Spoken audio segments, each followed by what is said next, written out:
مساء الخير واهلا وسهلا بيكم في قناه بلوت تويست. والفيلم اللي هنراجعه النهارده هو فيلم اللعب مع العيال. قصه فيلمنا بتحكي عن علام اللي حلم حياته ان هو يكون ممثل، بس ابوه بيتحكم فيه وبيجبره ان هو يكون مدرس معاه وبيجوزه بالعافيه لبنت عمه اللي مش بيحبها. بس علام بيتمرد على الواقع ده وبيقرر ان هو يهرب وبيروح علشان يشتغل كمدرس في شرم الشيخ. بس بيحصل مفاجاه ما كانش متوقع ان هي ممكن تحصل. فيلمنا من بطوله محمد عادل امام واسماء جلال وبيومي فؤاد وباسم سمرة، ومن اخراج المخرج الكبير شريف عرفة. وبصراحه كده وقت نزول التريلر والاعلان عن الفيلم انا ما كنتش متحمس تماما للفيلم ده، ولو شفتوا الفيديو ده انا كنت بقول ان انا مش هتفرج على الفيلم ده. بس لما رحت السينما وما لقيتش فيلم عصابه الماكس موجود قلت اخشه بقى وخلاص. بصراحه اتفاجئت جدا. المهم يلا بينا نبتدي مع المميزات والعيوب بتاعه الفيلم بتاعنا. اول حاجه الكوميديا اللي في الفيلم بتاعنا دي هي زي اغلب الكوميديا بتاعه محمد عادل امام، وهي كوميديا الموقف. وفي اوقات كتير جدا بصراحه ضحكني من قلبي،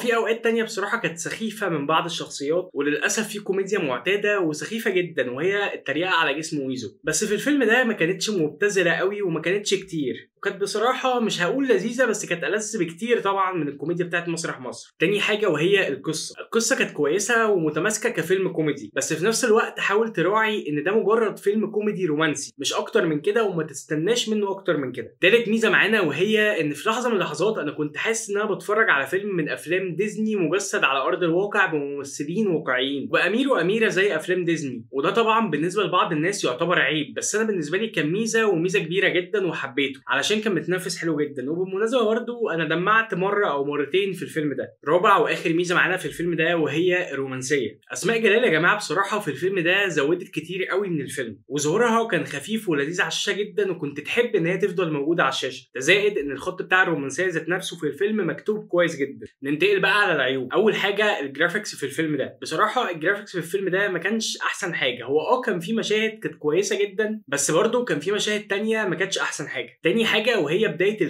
الفيلم بصراحه ما كانتش افضل حاجه وكانت مبتذله شويه، لدرجه ان انا في اول الفيلم كنت بفكر ان انا اقوم واسيب الفيلم من كتر الملل. بس مع الوقت بصراحه اتطبعت بالفيلم وحبيته جدا. تالت عيب هو التفاصيل الصغيره والاهتمام بيها، وفي اكتر من مشهد بصراحه ما كانوش مظبوطين قوي وكانت التفاصيل فيه بايظه، زي مثلا المشهد بتاع الديناميت، وانا مش هشرح اكتر من كده علشان الحق. واخر عيب بالنسبه لي هو الكاست المساعد بالنسبه لي ما كانش احسن حاجه. الكاست الاساسي كان كويس جدا والممثلين الاساسيين مثلوا بطريقه كويسه، بس الكاست المساعد لا خالص. كنت حاسس ان كان ممكن يبقى فيه اختيارات افضل من دي شويه. ننتقل بقى بعد كده على فقره تقييم الممثلين. نبدا بمحمد عادل امام. انا بالنسبه لي بصراحه ما كنتش بحبه قوي ومش بحب تمثيله او ما شفتلوش حاجات كتير او مش بتحمس لما هو ينزل بفيلم. بس من الفيلم ده لما اتفرجت عليه بدات اصدق نسبيا ان هو هيكون خليفه عادل امام، وفيه جدا من الكاريزما بتاعته، والمهم ان هو في نفس الوقت مش بيقلده. تقييمي لمحمد عادل امام في الفيلم ده هو 8 من 10. بعد كده اسماء جلال، زي ما قلت دورها كان خفيف جدا على قلب وتحب وجودها جدا على الشاشه. تقييمي ليها هو 8 من 10. باسم سمرة في الدور ده بصراحه هو اقل جانب وما حبيتوش قوي، ما حسيتش بتمثيل باسم سمرة، وتقييمي ليه هو 7 من 10. بيومي فؤاد بصراحه كان دوره حلو وهو اداه بطريقه كويسه. تقييمي ليه هو 7.5 من 10. في الاخر فيلم اللعبه مع العيال هو افضل فيلم بالنسبه لي موجود في السينما حاليا. لذيذ جدا كوميديا، والكوميديا فيه بتضحكك جدا، وفيه خط من الرومانسيه اللذيذه واللطيفه واللي انت هتحبها، وحرفيا فيلم كرتوني مجسد بواقعيه. تقييمي لفيلم اللعبه مع العيال هو 8.5 من 10. وبالنسبه لي هو افضل فيلم في العيد زي ما قلت قبل كده. نروح بقى للفقره الاخيره وهي لو انت حبيت الفيلم ده تشوف فيلم ايه. انا شايف ان افضل حاجه ممكن تشوفها قريبه من الفيلم ده هي افلام ديزني الانيميشن، لكن بصراحه مش شايف افلام واقعيه تشبهه بطريقه كبيره. سؤال الحلقه، هل برايك بنسبه 1% ممكن محمد عادل امام ينجح النجاح اللي ابوه نجحه؟ يا ريت تسيب رايك في الكومنت. اتمنى تكون الحلقه عجبتكم، ويا ريت لو الحلقه عجبتكم ما تنسوش تعملوا لايك للفيديو وسبسكرايب للشانل علشان تشجعوني ان انا اكمل. اشوفكم على خير في حلقات كتير جايه، وسلام.